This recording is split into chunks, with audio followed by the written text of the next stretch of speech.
Assalamualaikum warahmatullahi wabarakatuh.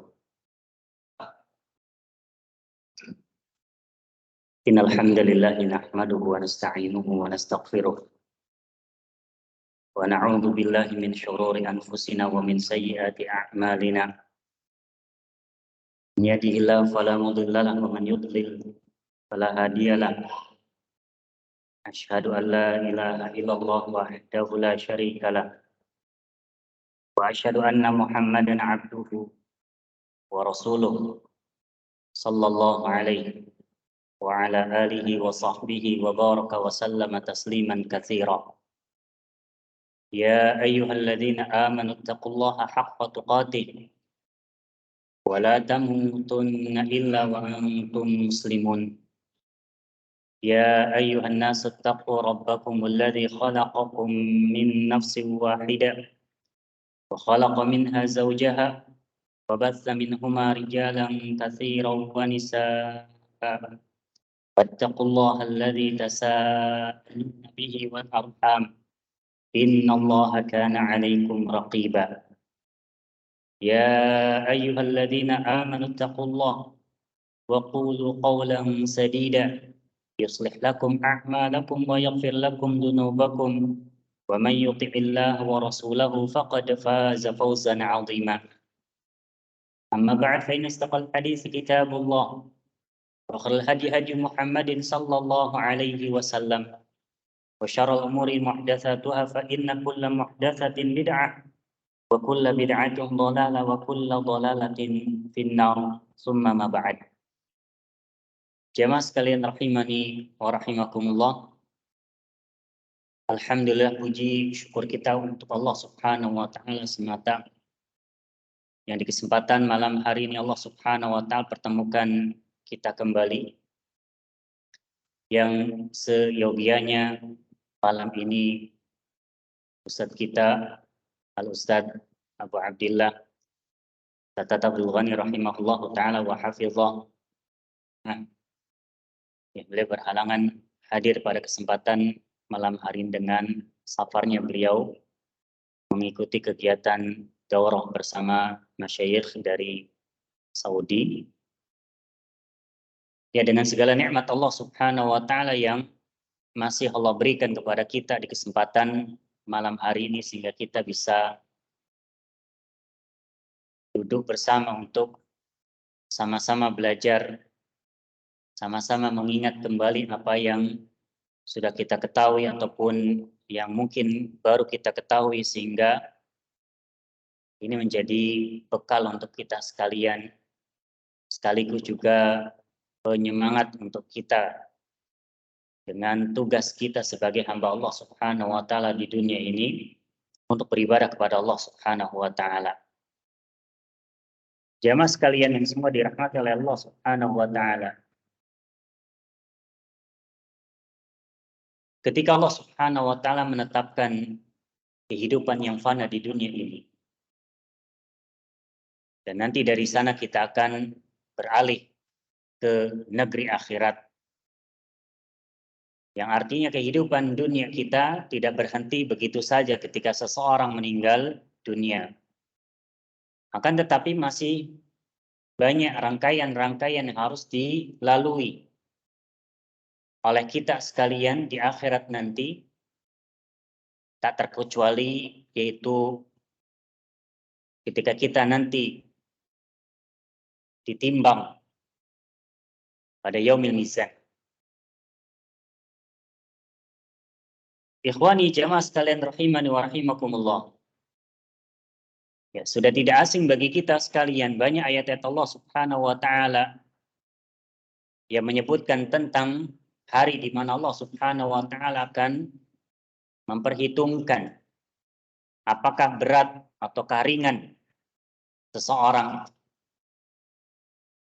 Dan berkaitan dengan hal ini, berkaitan dengan penimbangan amal, atau mungkin si pelakunya, atau mungkin buku catatan yang nanti akan kita bahas bismillahi ta'ala, ini yang membuat Sayyidah Aisyah radhiyallahu ta'ala anha, bagaimana disebutkan dalam Sunan Abi Daud dan juga Musnad Imam Ahmad rahimahumullah taala, ketika dirinya menceritakan tentang diri beliau radhiyallahu anha, kemudian Nabi Shallallahu Alaihi Wasallam memberikan komentar terhadap sikap yang sedang terjadi saat itu. Itu apa? Ketika Aisyah radhiyallahu taala anha teringat dengan neraka. Kemudian otomatis beliau radhiyallahu taala anha menangis.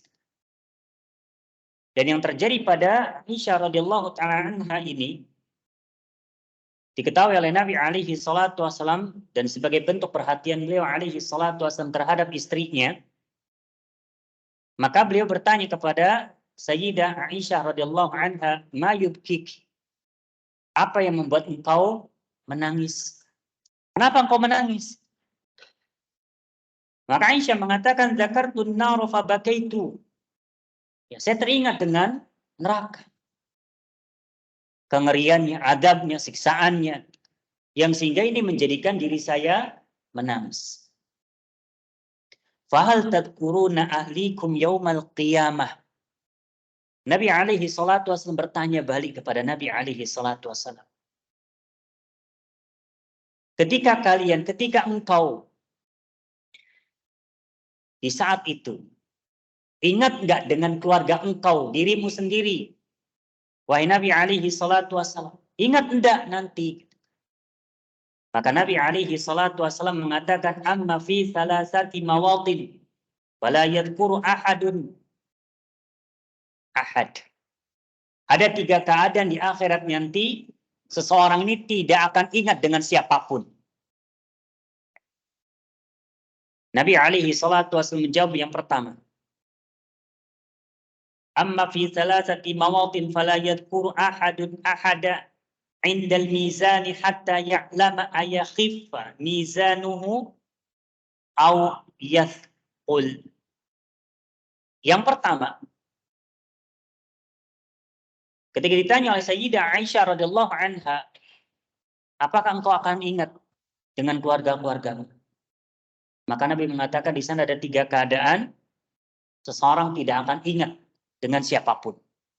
Dan keadaan yang pertama, yang Nabi katakan alaihi salatu wasallam, bahwasanya seseorang tidak akan ingat dengan orang lain siapapun itu orangnya di saat di mizan, dihadapkan pada mizan, alat penimbangan. Hatta ya'lama ayakhifu mizanuhu aw yathqut. Sampai dia betul-betul mengetahui apakah dia termasuk yang berat timbangan kebaikannya ataukah yang ringan. Jadi kalau dalam keadaan seperti itu lagi boro-boro ingat yang lain, mikirin diri sendiri. Yang kedua, Nabi alaihi salatu wasallam mengatakan, wa indal kitab hinna yuqal ha umqra'u kitabiyah. Yang kedua yaitu ketika penyerahan kitab yang akan diberikan kepada orang itu. Hatta ya'lama aina yaqa' kitabuhu afi yaminihi am fi shimalihi am min wara'idh. Sampai dia tahu betul dia akan menerima buku catatannya itu apakah tangan kanannya, apakah yang akan menerima buku catatan tersebut adalah tangan kirinya, atau mungkin dari balik punggungnya. Jadi ketika itu dia nggak akan ingat siapapun. Dia memikirkan diri sendiri bagaimana nasibnya. Dan yang ketiga, Nabi Shallallahu Alaihi Wasallam mengatakan, wa inda sirati idza wudi'a baina dhahri jahannam. Yaitu ketika seseorang melintasi as-sirat. Yang mana ketika itu as-sirat sudah dipancangkan di atas neraka jahanam. Maka ketika itu nggak ada pikiran apapun kecuali dirinya. Ikhwani fillah rahimani wa rahimakumullah, jamaah sekalian rahimani wa rahimakumullah. Kalau Sayyidah Aisyah radhiyallahu taala anha ingat akan keadaan saat itu, yang kita tahu bahwasanya beliau dan juga secara umum para sahabat Nabi alaihi salatu wassalam, yang kita tidak ragukan lagi bagaimana kualitas ibadah mereka, kesolehan mereka, Sampai begitu khawatirnya, takutnya mereka.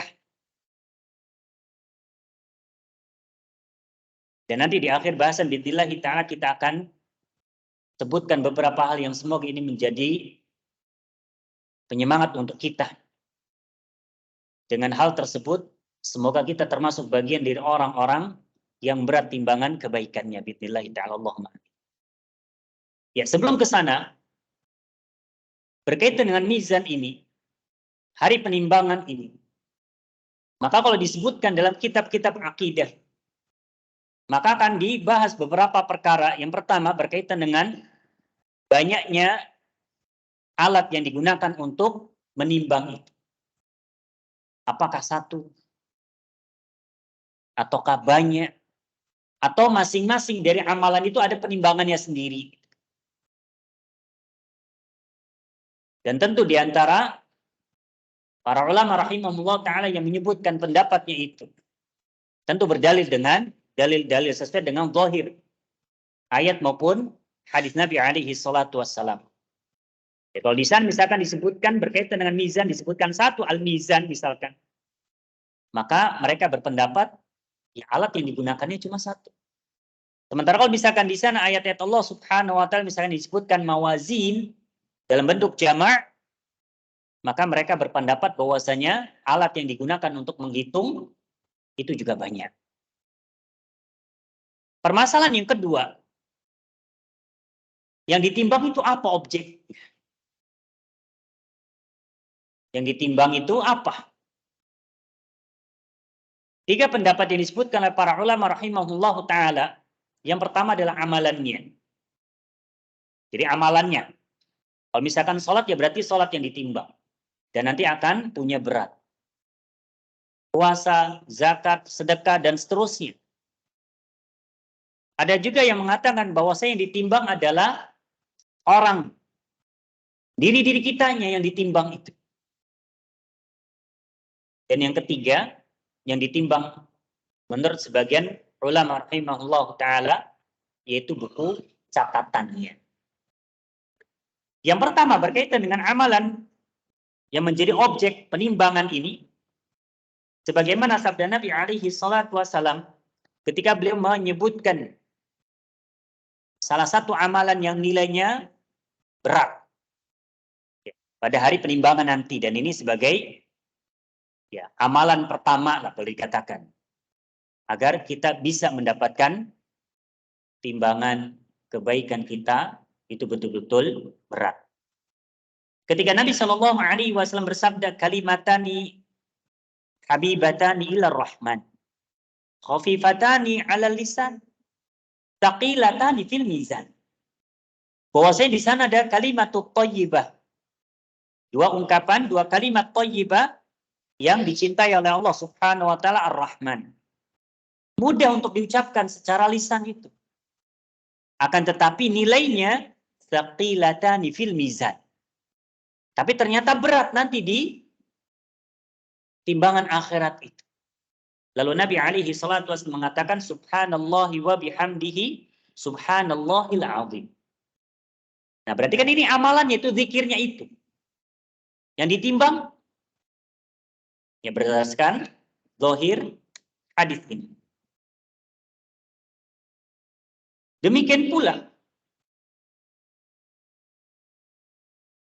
yang berikutnya, dan ini juga sebagai bocoran selanjutnya dari amalan, meskipun nanti ada hal yang lain juga. Kalau tadi yang disebutkan di sini tentang amalannya adalah zikir, yaitu dua ungkapan, subhanallah wa bihamdihi subhanallahil azim. Riwayat kedua yang menyebutkan bahwasanya ditimbang adalah amalannya.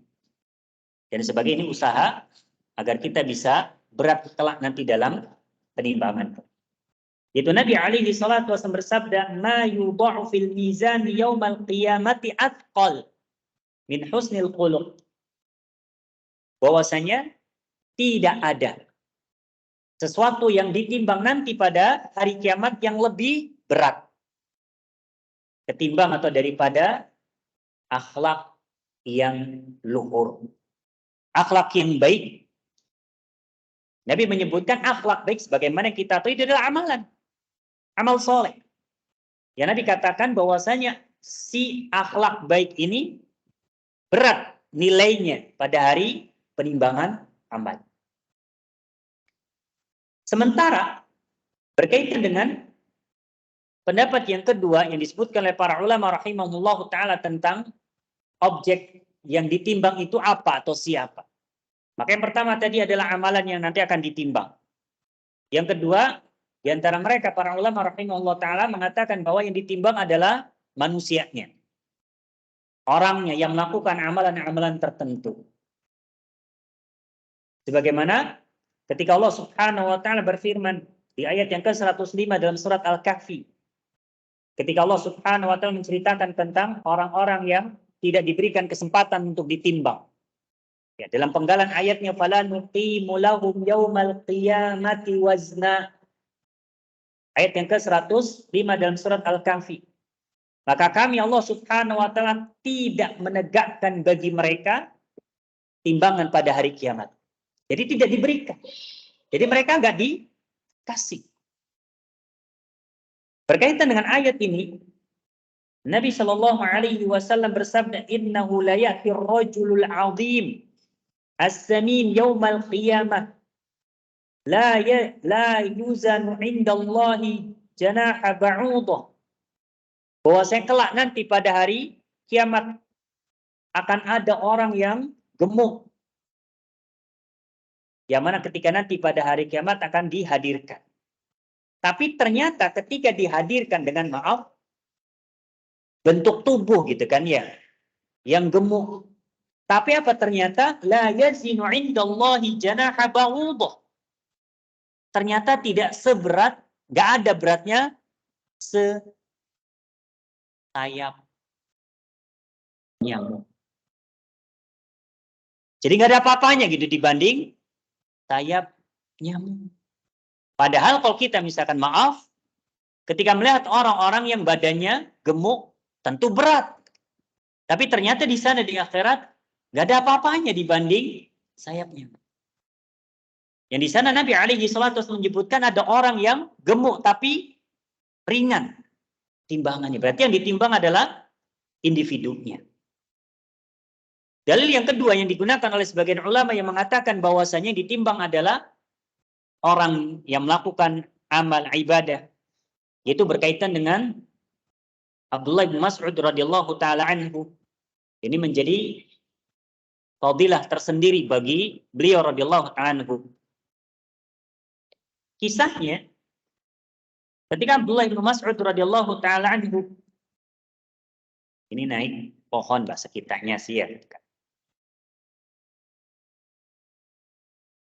Dan diketahui bahwasanya Abdullah bin Mas'ud ini sahabat Nabi alaihi salatu wasallam yang mulia akan mencapai dengan postur tubuh yang kecil, pendek gitu kan ya.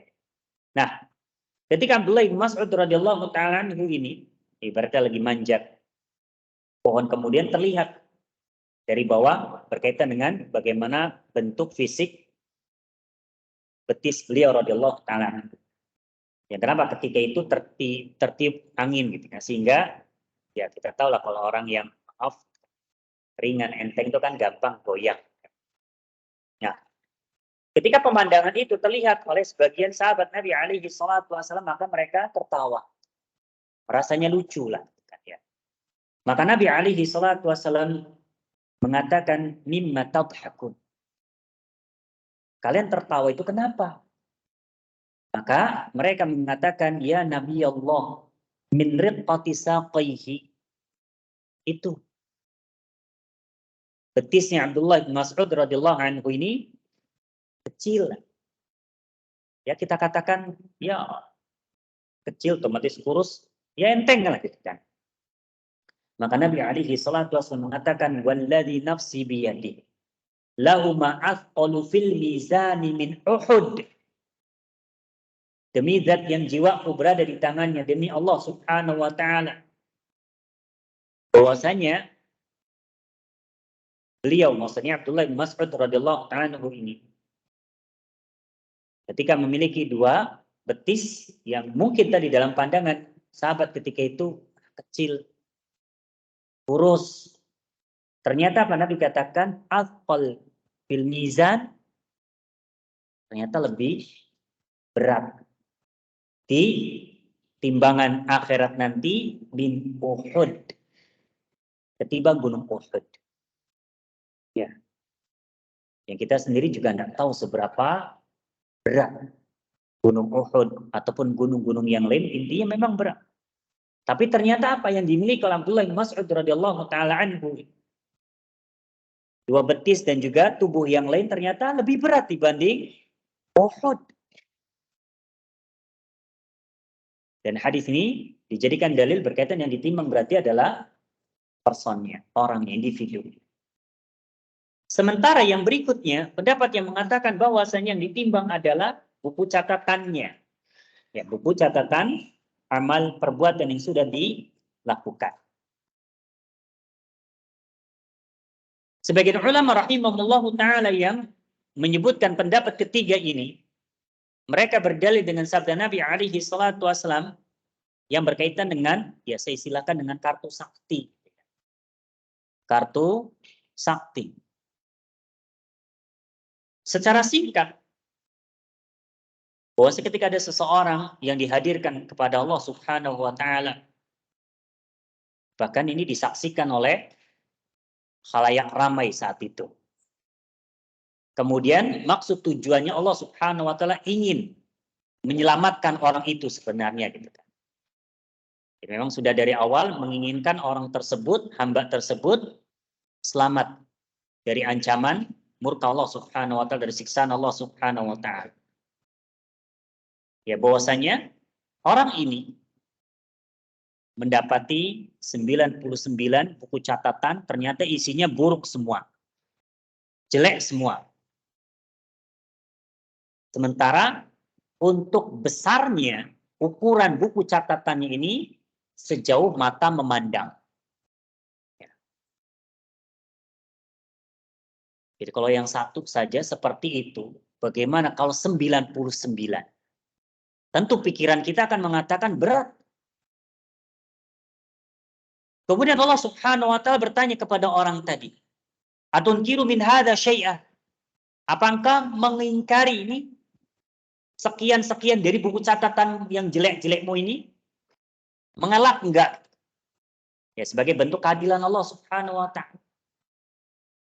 Adzola maka katabati al-hafidun. Apakah malaikat-malaikatku yang ditugaskan untuk mencatat amalan-amalan berbuat dolim kepada Anda dengan sebanyak buku catatan keburukanmu ini? Maka orang ini mengatakan, la ya Rabb. Tidak, wahai Allah Subhanahu wa taala. Tidak. Saya tidak memungkiri, saya mengakui semua. Malaikat-malaikat pun tidak salah. Betul. Dia mengakui kesalahan dosa. Kemudian Allah Subhanahu wa taala bertanya, "Alaka udhrun?" Apakah engkau punya uzur? Barangkali kamu punya alasan. Mungkin ketika kamu melakukan demikian karena ini dan itu. Maka orang ini mengatakan, la ya Rabb, enggak. Saya enggak punya uzur. Jadi sini sudah pasrah. Kemudian Allah Subhanahu wa taala mengatakan, bala innalaka indana hasanah. Sebenarnya engkau ini punya satu kebaikan. Dan ini tercatat pada kami. Mungkin kau sih melupakannya, mengabaikannya, tidak ingat. Tapi kami, kata Allah Subhanahu wa taala, tahu. Wa innahu la dzulmal yaum, karena pada hari ini enggak ada kezaliman itu terjadi. Fatukhraju bitaqatun fiha asyhadu an la ilaha illallah wa asyhadu anna Muhammadan abduhu wa rasuluh.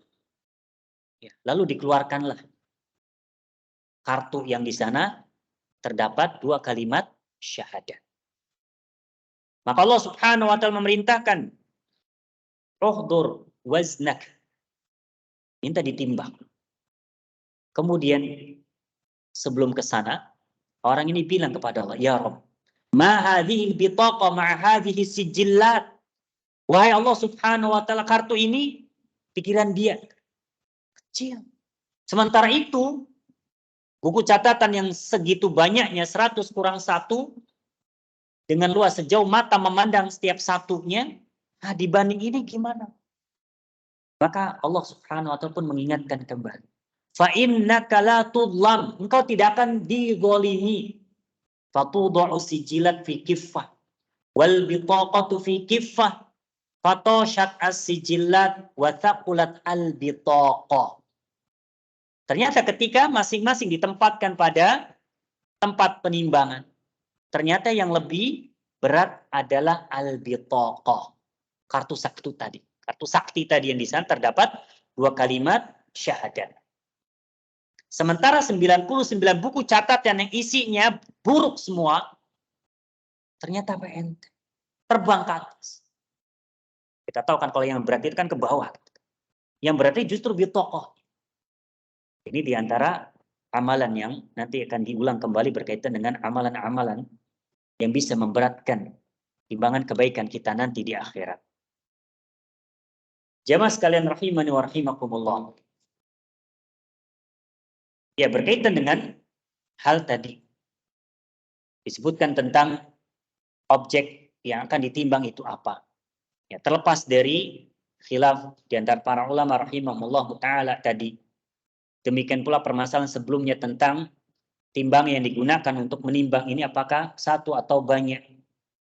Ini tidak terlalu urgent buat kita. Yang lebih kita pentingkan, pikirkan sekarang adalah bagaimana caranya. Dengan keterbatasan umur kita yang Allah Subhanahu wa Ta'ala berikan. Ya, kalau Nabi alaihi salatu wasallam menyebutkan 60 sampai 70 tahun, kemudian dikurangi dengan masa usia kita sebelum baligh. Itu kan tidak sampai kepada 60 atau 70 tahun itu sendiri kan. Mungkin sekitar 50-an.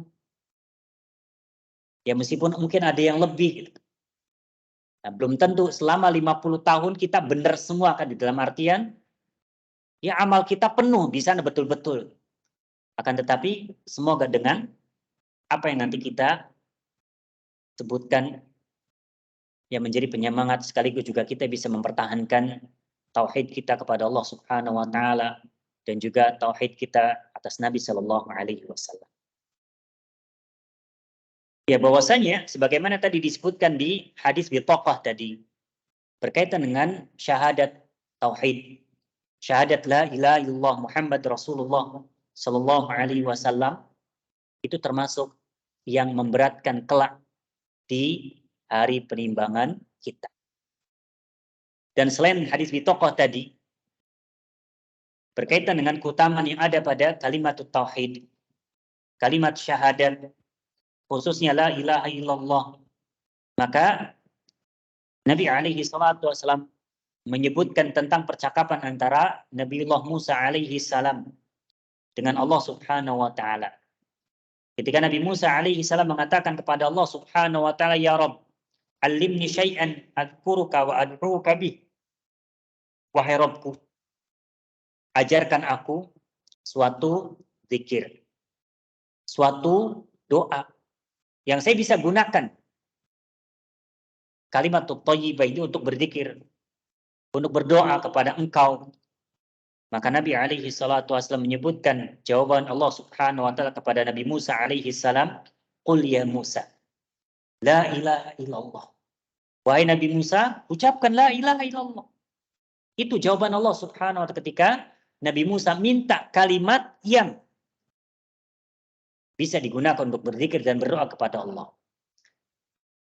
Maka Nabi Musa alaihi salam merasa biasa aja, kayak nggak ada yang spesial gitu ya. Maka Nabi Musa mengatakan, "Ya Rabb, kullu ibadika yaquluna hadza." Wahai Allah Subhanahu wa Ta'ala, setiap dari hamba-hambamu banyak yang mengucapkan itu. Jadi ingin yang spesial, yang beda dengan yang lain. Maka Allah Subhanahu wa Ta'ala mengatakan, "Ya Musa, law anna samawati sab' wa amirahunna ghairi wal aradina sab' fi kiffah wa la ilaha illallah fi kiffah malat bihinna la ilaha illallah." Nabi Musa alaihi salam menyangka kalimat itu biasa aja. Maka Allah Subhanahu wa Ta'ala memberikan penjelasan bahwasanya kalau langit beserta para penghuninya. Demikian pula bumi yang 7 lapis tersebut sama seperti langit tadi, beserta para penghuninya ditempatkan dalam satu neraca. Kemudian kalimat la ilaha illallah ditempatkan juga pada sisi neraca yang lain. Maka kata Allah Subhanahu wa taala, malat bihinna la ilaha illallah. Maka berat dari la ilaha illallah ini lebih berat dibanding bumi, langit beserta isinya. Subhanallah. Maka kita bersyukur pada Allah Subhanahu wa taala dengan nikmat iman. Ya, nikmat Islamnya kita. Maka kita betul-betul bersyukur pada Allah Subhanahu, dan kita sering sekali diingatkan bahwa nikmat terbesar adalah nikmat iman. Islam yang ada pada diri-diri kita sekali. Dan semoga Allah Subhanahu wa taala mengaruniakan keistiqomahan kita dan kematian kita di atas iman dan Islam. Kemudian jamaah sekalian rahimani wa rahimakumullah. Kemudian tadi disebutkan berkaitan dengan akhlak yang baik. Walaupun tadi sudah disebutkan, maka dalam riwayat yang lain Nabi Shallallahu Alaihi Wasallam bersabda, "Ma min syai'in yudha'u fil mizani atqala min husnil khuluq." Bahwasanya tidak ada suatu amalan yang diletakkan nanti di penimbangan akhirat yang lebih berat dibanding akhlak yang baik. Wa inna sahiba husnil khuluq la yablughu bihi darajata sahibi shaumi was shalah. Bahkan si pemilik akhlak yang luhur, tinggi, berbudi pekerti yang luhur ini, berakhlak baik ini, bisa melampaui, bisa menyamai derajat yang dimiliki oleh ahli sholat dan juga ahli saum. Maksudnya ahli sholat di sini ahli sholat yang sunnah, saumnya juga saum sunnah. Jadi dia hanya yang wajib dikerjakan, sementara dia punya kekhususan tersendiri dengan amal khususnya berkaitan dengan akhlak yang baik. Maka ini juga sebagai pembelajaran buat kita sekalian berkaitan dengan akhlak yang baik yang mungkin saat ini sebagian orang, sebagian dari saudara-saudara kita sekarang kurang memperhatikan masalah ini. Yang mungkin kita pun juga merasakan adanya penurunan, degradasi akhlak, penurunan akhlak yang kita jumpai dari mungkin anak-anak kita, orang-orang yang di sekitar kita. Dan kalau kita misalkan bandingkan zaman jamaah sekalian dulu, mungkin waktu ya beberapa tahun ke belakang, atau yang dirasakan sendiri bagaimana saat waktu kecil, bagaimana sopan santunnya anak-anak kala itu, kalau dibandingkan sekarang seperti apa. Kemudian jamaah sekalian rahimani wa rahimakumullah, yang kalau tadi sudah disebutkan berkaitan dengan amalan yang bisa memberatkan timbangan atau nilai kebaikan kita nanti, yaitu zikir subhanallahi wa bihamdihi subhanallahil azim.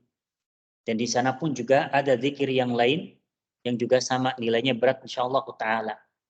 Bahkan kita pun bisa lakukan di keseharian kita selepas sholat fardu kita.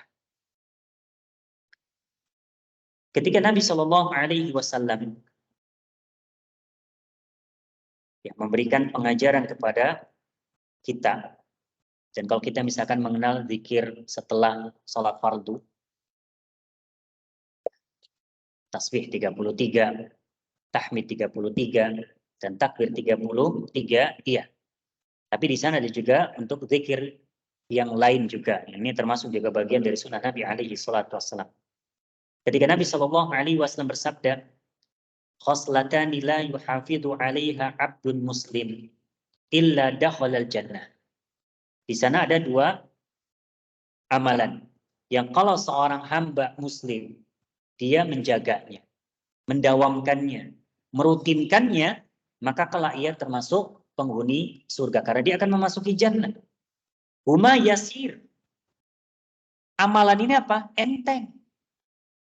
Enteng sekali, ringan. Nggak berat gitu dilakukan. Waman ya'malu bihima qalil. Tapi yang melakukan hal ini padahal si enteng, ringan gitu kan. Nggak berat. Tapi yang melakukannya sedikit. Dan ini berarti Nabi alaihi salatu wasallam menyebutkan kelak ini menjadi sunnah mahjurah. Sunnah Nabi alaihi salatu wasallam yang diabaikan. yang dicueki gitu oleh umat beliau. Yaitu apa? Nabi alaihi salatu wasallam menyebutkan amalan yang pertama. Yusabbihu fi duburi kulli salatin asyra wa yahmadu asyra wa yukabbiru asyra. Yaitu apa? Amalan pertama, dia bertasbih sebanyak 10 kali, bertahmid 10 kali, dan bertakbir 10 kali. Kapan? Fi duburi kulli shalah, setelah sholat fardu. Jadi kalau tadi kita sebutkan ada 3-3, iya, itu bagian dari sunnah Nabi. Tapi ini, nah kalau saya akan tanyakan, sebelumnya kita sudah mengetahui tentang bentuk wirid ini? Sebelumnya kita sudah mengetahuinya? Gimana Bapak, jemaah sekalian? Sebelumnya sudah mengetahui apa belum? Belum. Mungkin kita taunya tadi yang 3-3, gitu kan, yang 3-3. Kalau ini enggak. Maka Nabi alaihi salatu wasallam melanjutkan fadzalika khamsuna wa mi'a bil lisan.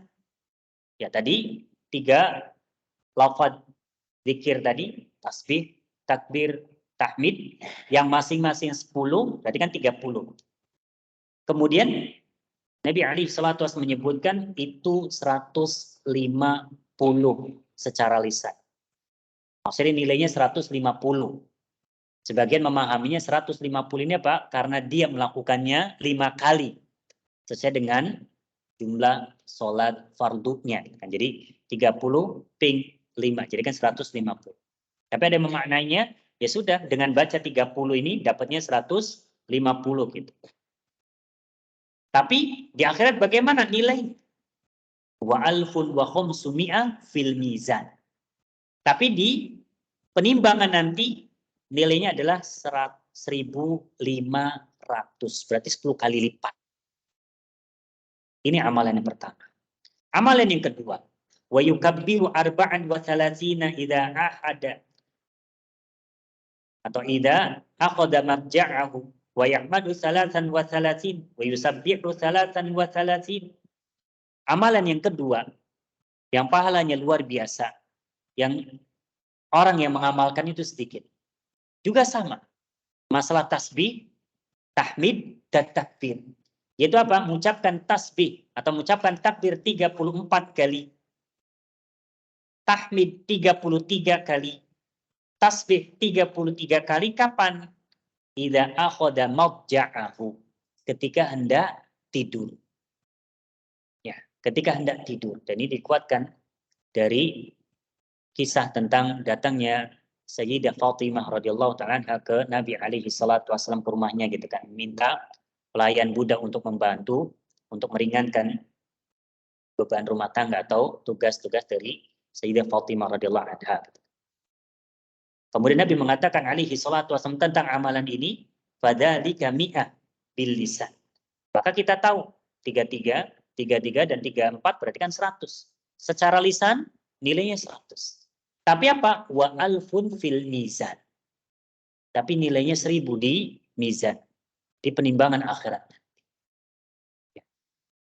Kalau kita yang tidur, kan tadi misalkan sekian tahun nih kita tidur. Yang berarti sekian banyak. Ya mungkin kita luput gitu. Tapi kalau misalkan kita amalkan, ya tahu misalkan sehari, berarti kan dapat 1000. Besok dapat lagi 1000, terus sebulan kan banyak. Sekian tahun. Jemaah sekalian rahimani wa rahimakumullah. Bahasan yang terakhir, ya meskipun amalan-amalan sendiri ya banyak, yang intinya sih ya kita mengejar amalan saleh, ketaatan kita kepada Allah Subhanahu wa taala yang poinnya besar. Ibaratnya kita harus kerja cerdas. Kita raih kesempatan-kesempatan di sana, misalkan ada pahala yang besar dengan amal yang enteng. Kalau kita ingat tentang pelaksanaan sholat jenazah kan gitu ya. Pelaksanaan sholat jenazah satu qirat, ya qiratnya sendiri hitungan dari satu Uhud itu minimalnya. Ditambah dengan mengantarkan maka mendapatkan 2 qirat. Nah ini kan kalau kita melihat amalannya enteng. Ya maka ini kesempatan kalau ada di kita jangan diabaikan. Kemudian yang terakhir, berkaitan dengan amalan ini. Ketika Allah Subhanahu wa taala berfirman, "Faman ya'mal mithqala dzarratin khairan yarah." Kalau amalan yang Allah Subhanahu wa taala sebutkan mithqala dzarrah, seberat dzarrah yang sering diterjemahkan, yang kita dengar terjemahan itu dengan sebiji sawi. Allah Subhanahu wa taala akan memperlihatkannya. Maka bagaimana dengan amalan-amalan yang lain? Yang artinya kita tidak boleh mengabaikan amalan-amalan yang lainnya. Yang artinya boleh jadi amalan menurut kita tadi enteng, ringan, diabaikan, tapi ternyata di sisi Allah Subhanahu wa taala ya hada wa sallallahu ala nabiyina Muhammad. Ini yang bisa disampaikan pada kesempatan malam hari ini, yang semoga Allah Subhanahu wa taala senantiasa memberikan taufik pada kita sekalian sehingga kita bisa betul-betul memanfaatkan kesempatan yang Allah berikan berupa kehidupan ini untuk mengumpulkan pundi-pundi amalan yang berat sehingga kita termasuk orang yang mendapatkan kebahagiaan di akhirat nanti. Wallahu taala alam bisawab. Barangkali yang mau disampaikan sambil beberapa menit ke Isya.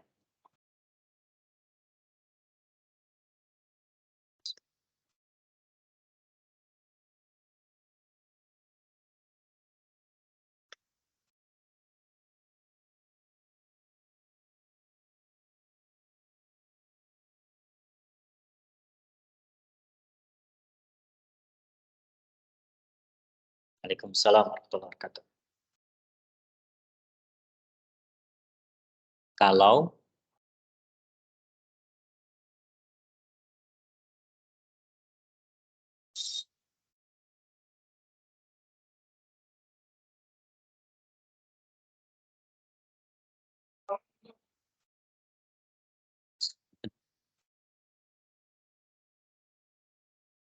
ya tentang bagian masing-masing antara imam dan makmum ini dapat berapa gitu ya.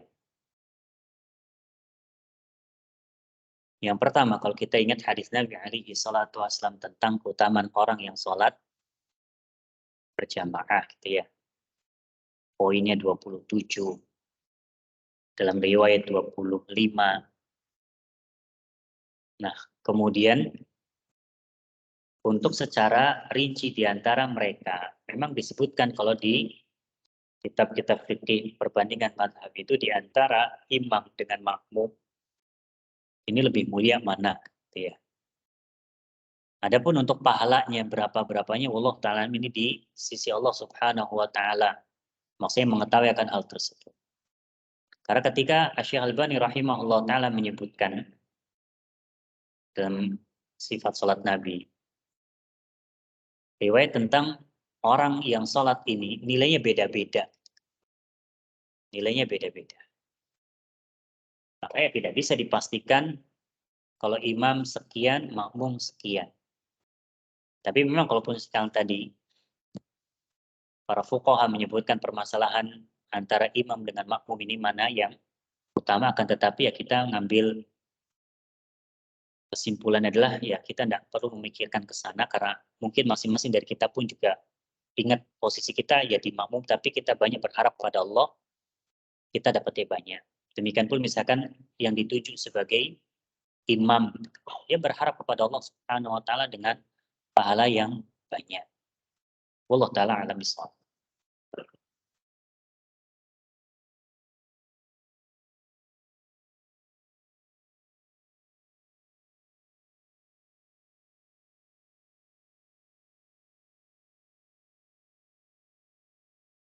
Ada yang lain?